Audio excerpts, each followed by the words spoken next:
నిలిచినటువంటి party Bharatiya Janata party.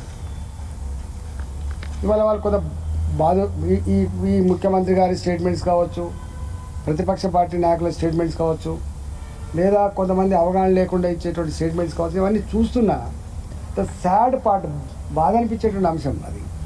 నేను ఒక్కటి మీకు గుర్తు చేస్తున్నా, 2015లో 2016లో నారాయణఖేడ్లో కృష్ణారెడ్డి గారు చనిపోయింది. నారాయణఖేడ్లో కృష్ణారెడ్డి గారు చనిపోయింది. అక్కడ బై ఎలక్షన్స్ వచ్చినాయి. వచ్చినప్పుడు అప్పుడు కృష్ణారెడ్డి గారు కాంగ్రెస్ పార్టీ ఎమ్మెల్యే. కానీ కేసీఆర్ గారు అయ్యో చనిపోయింది కదా, ఉదారంగా ఆ కుటుంబానికి కేటాయించలే. బీఆర్ఎస్ పార్టీ క్యాండిడేట్ పెట్టింది, భూపాల్ రెడ్డి గారు అనుకుంటా. అధికారంలో ఉన్నటువంటి పార్టీ కాబట్టి మొత్తం తనకున్న అధికార యంత్రాంగం అంతా వాడిండు. అక్కడ అధికార పార్టీ టీఆర్ఎస్ పార్టీ గెలిచింది భూపాల్ రెడ్డి 2016.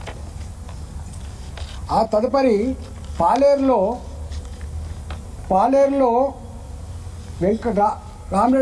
రామిరెడ్డి వెంకటరెడ్డి గారు, మీకు ఐడియా ఉండాలి.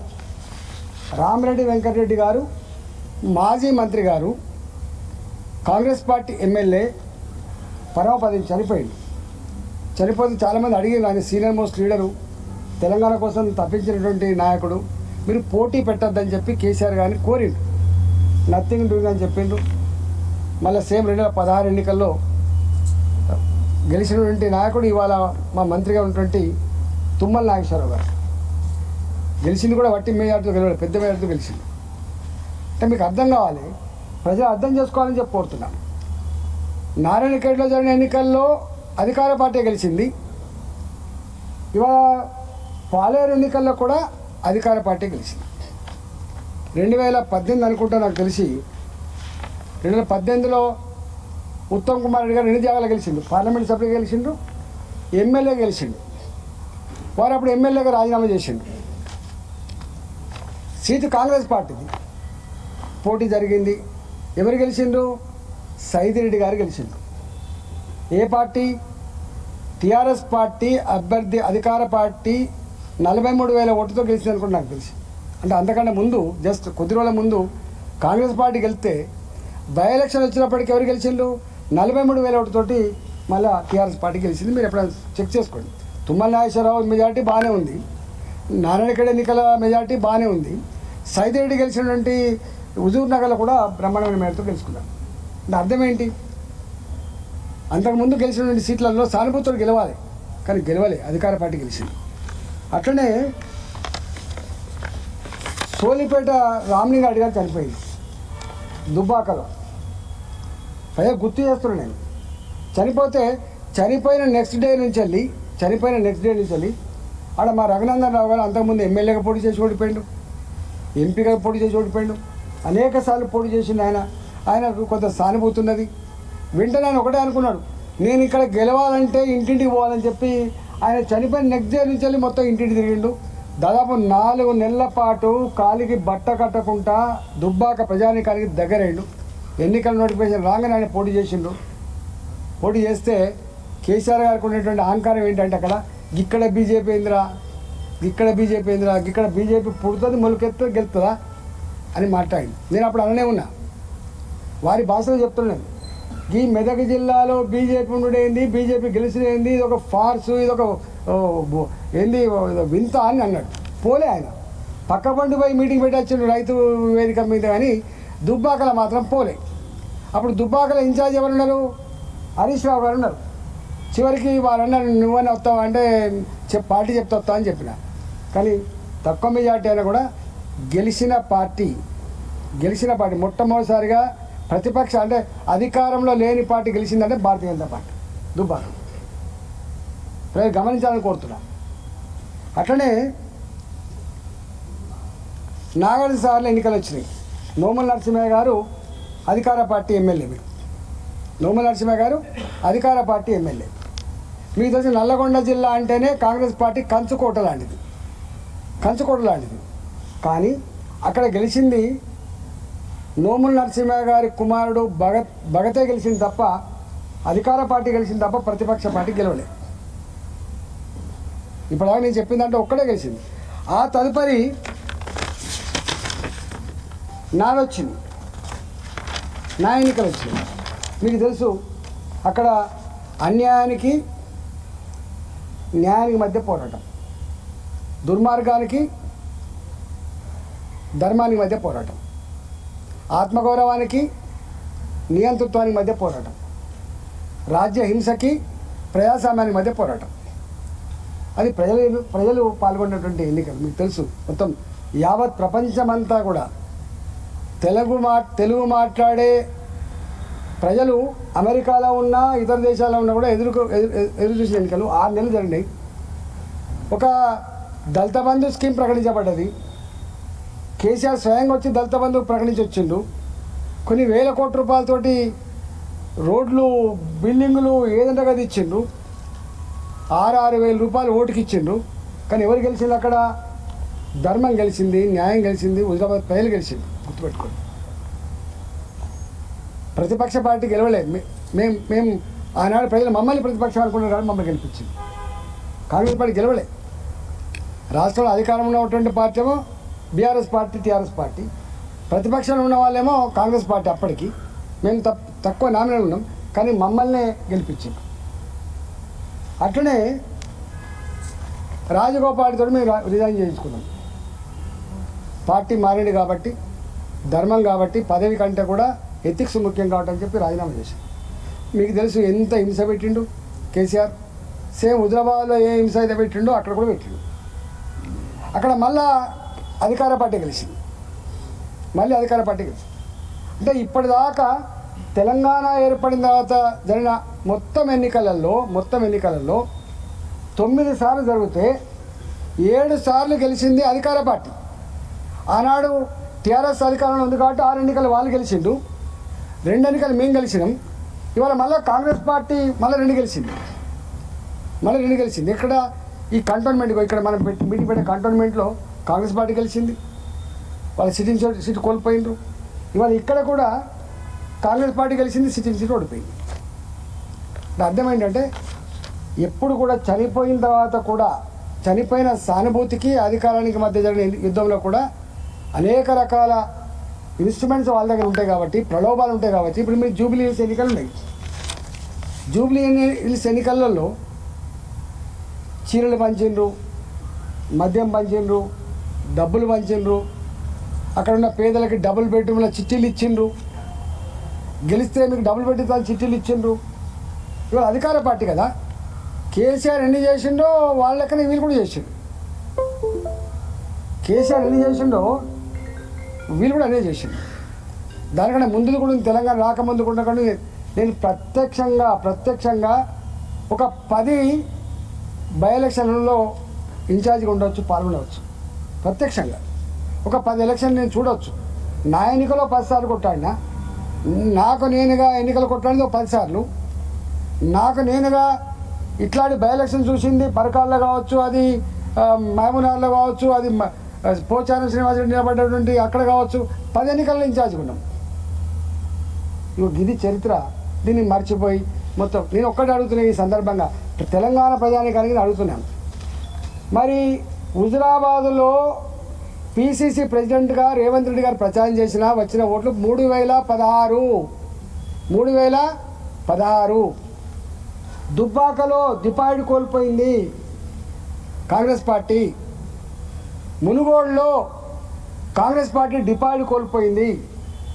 మరి డిపాయిడ్ కోల్పోయి కథమైపోయిందని కాంగ్రెస్ పార్టీ ఎట్లా 2023లో అధికారానికి వచ్చింది? గిన్ని దిక్కుల డిపాయిడ్ కోల్పోయినావు, గిన్ని దిక్కుల నువ్వు ఓడిపోయినావు, కథమైపోయిందన్న చరిత్ర కళ్ళ ముందు కనబడుతున్నప్పుడు నువ్వు గెలిచినావు. ఇలా ఒక్కటి బీజేపీ ఇట్లా బై ఎలక్షన్లో ఓడిపోగానే బీజేపీ అని అయిపోతుందా? రాజకీయ పరిజ్ఞానం ఉన్న వాళ్ళకు, అవగాహన ఉన్న వాళ్ళకు, చరిత్ర తెలిసిన వాళ్ళకు ఇట్లాంటిదానికి ఉండదు.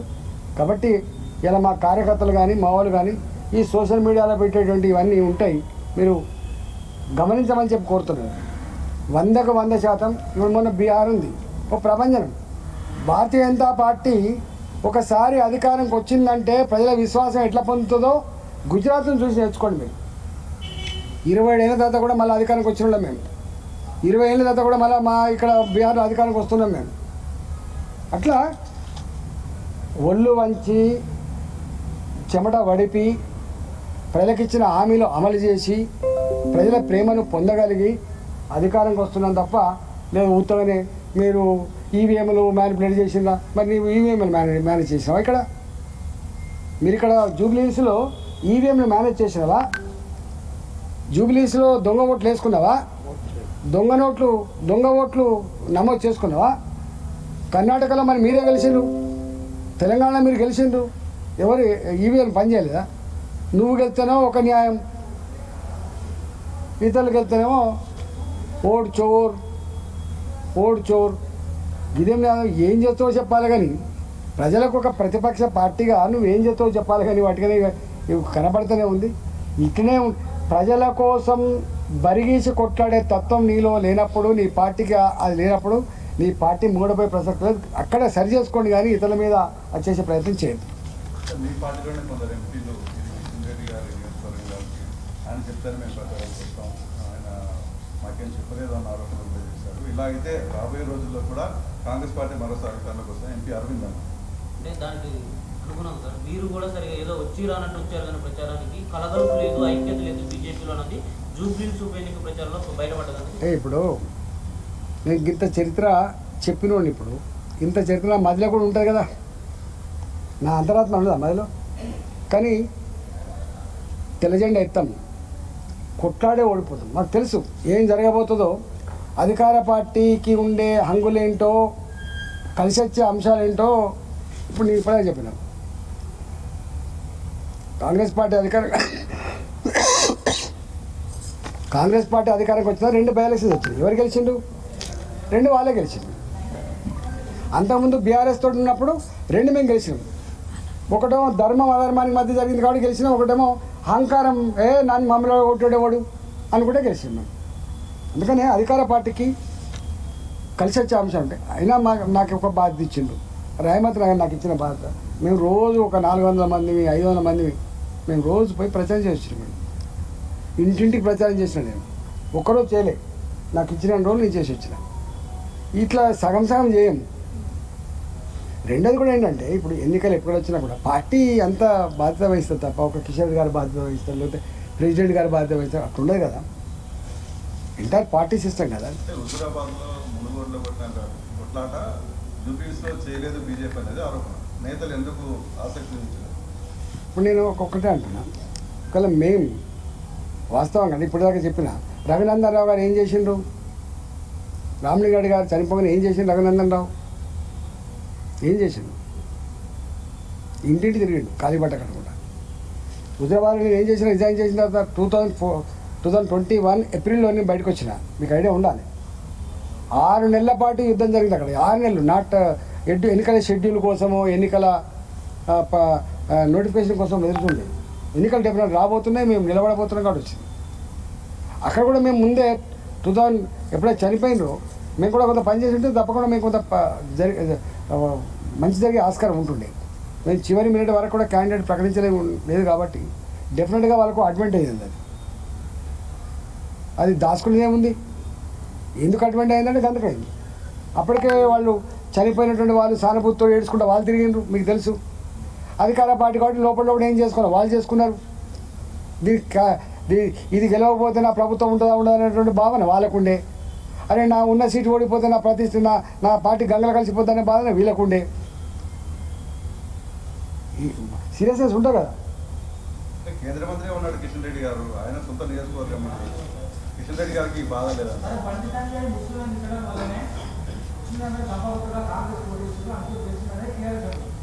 ఈరోజు సార్ ఒక మాట చెప్పన్నా, తెలంగాణలో నేను అంటే నా వ్యక్తిగతమైనది, ఇది మాకు సంబంధం లేదు, మా పార్టీకి సంబంధం లేదు.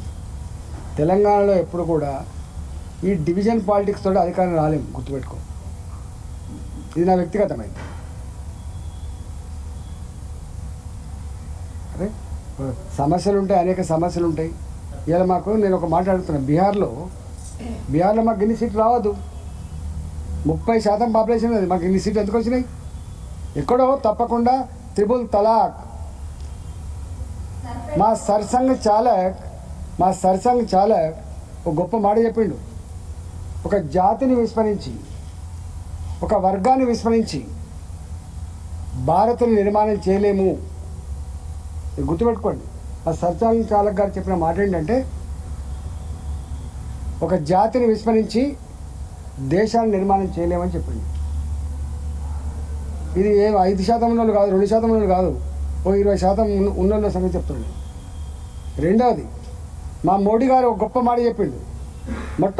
ప్రధానమంత్రి కాగానే ఒక మెసేజ్ ఇచ్చిండు ఆయన, సబ్కా సాత్, సబ్కా సాత్, సబ్కా విశ్వాస్, సబ్కా వికాస్, సబ్కా ప్రయాస్.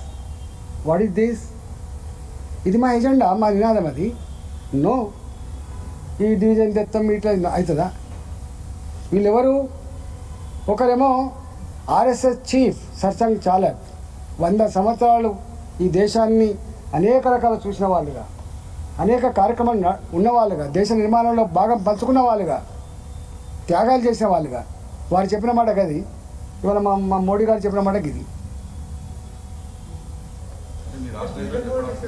నో, నాకు దాంతో అధికారం వస్తాడని పాలసీస్ లేవు. దాంతో మాత్రమే అధికారం వస్తానని మీరు ఏదో రాస్తుండ్రో అది మాకు లేదు. నేను ప్రజల ఎజెండా. ఇప్పుడు నేను మొన్న పోయినా, నేను ఉపన్యాసం ఇచ్చిన ఉపన్యాసం మీరు చూసినో లేదు. అరే బాధ అనిపిస్తుంది. ఇక్కడ ఏం డిబేట్ జరుగుతుంది? ప్రజలకు నువ్వేం చేసినావో అంతకుముందున్న పార్టీ ప్రభుత్వం చెప్పుకోవాలి. ఇప్పుడున్న ప్రభుత్వం ఏం చేయబోతుందో చెప్పుకోవాలి. ఇగో ఈ డ్రైనేజ్ వ్యవస్థ మంచిగా చేస్తాం, మీకు డబుల్ బెడ్రూమ్లు ఇస్తాం, మీకు ఎంప్లాయ్మెంట్ కల్పిస్తాం, ఇగో మీకు ఈ లోన్లు ఇస్తాం, మిమ్మల్ని ఆదుకుంటాం, ఇవి చెప్పాలి కదా. ఎన్నాళ్ళు జరుగుతుంది? కులం పునాది మీద, మతం పునాది మీద రాజకీయాలు పర్మనెంట్ నడవవు. ఇది నా వ్యక్తిగత అభిప్రాయం. నేను వేరే వాళ్ళని విమర్శిస్తాను.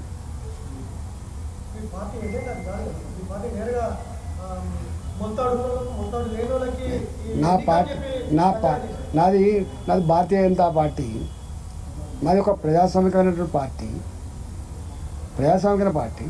కాబట్టే గుజరాత్లో అన్ని సంవత్సరాలు జరుగుతున్నాం. కాబట్టే ఇవాళ యూపీలో పాలిస్తున్నాం. నువ్వు పోయి చూడు. మాది రోడ్లు వేసి, రైల్వే లైన్లు వేసి, ఎయిర్పోర్ట్లు కట్టించి, తాగునీళ్ళని ఇంటింటికి ఇచ్చి, ప్రాజెక్టులు కట్టించి, పేదరికాన్ని పారదోలి, ఉపాధి కల్పించి, భారత జాతి ఆత్మగౌరవాన్ని ప్రపంచ చిత్రపటం మీద ఎగిరాలి తపనపడే పార్టీ మాది. మా పార్టీ గది. మోడీ గారి నేను 100 చెప్తాను. బిఫోర్ 2014, ఆఫ్టర్ 2014 ఒక చార్టీతో చదువుకో.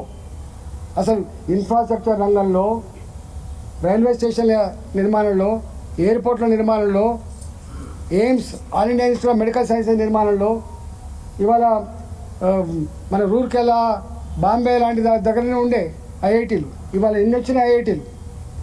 ఇవాళ భారత్ ఎటువైపు పోతుంది? ఇవాళ స్వయంగా చంద్రమండలం మీద అడుగుపెట్టేటువంటి స్థాయికి ఎగిరినటువంటి భారత్ ఇది. That is Bharat today under leadership of Modi. అక్కడ ఉంటే ఎక్కడి 11th ఎకానమీ, ఎక్కడి 4th ఎకానమీ.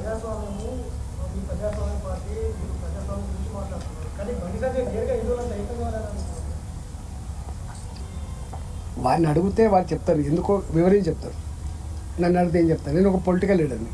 మీ పార్టీ వాళ్ళు అడిగారు, ముస్లింలు క్రిస్టియన్స్ 50% ఉన్నారు, అక్కడ బీజేపీ ఎడగలుస్తుందని ముందే. నేను ఇప్పటిదాకా ఎగ్జాంపుల్ చెప్పాను. అరే మీకు నిన్న 50% ముస్లిం పాపులేషన్ ఉన్నటువంటి బీహార్లో ఒక 25 సంవత్సరాల మహిళ గెలిచింది ఒక స్టూడెంట్.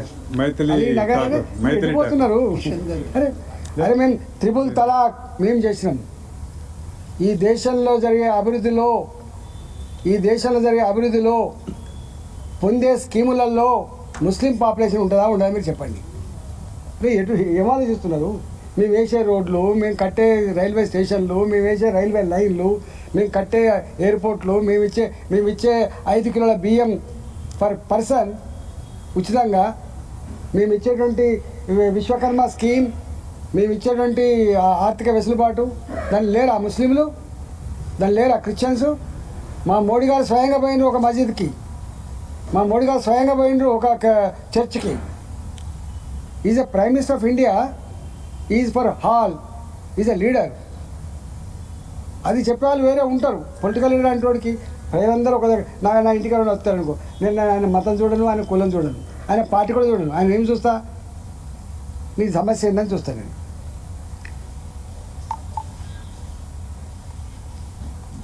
పార్టీలో కొంతమంది నేత వల్లనే పార్టీ ఈ తరహాలో తయారవుతుంది. అది ఇప్పుడే చెప్తే కానీ టూరిస్ట్ లాగా 400-500 మంది తిరిగినా, ఇంటికి తిరిగినా, ఇంత అన్యాయం మాట్లాడకి.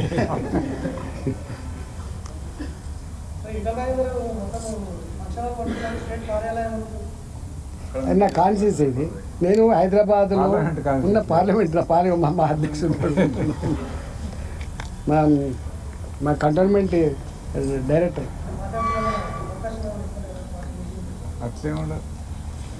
నన్ను నేనే ఆయనను నేను ఈటలే ఆయన నన్ను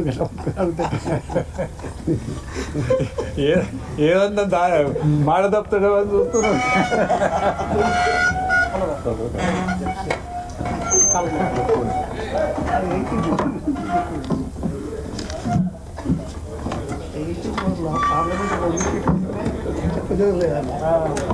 పార్లమెంట్లో వస్తేనే పార్టీ చిక్కొచ్చేదలే కార్యకర్తలు అట్లనే ఉన్నాం. ముస్లిం మహిళలే వాళ్ళకి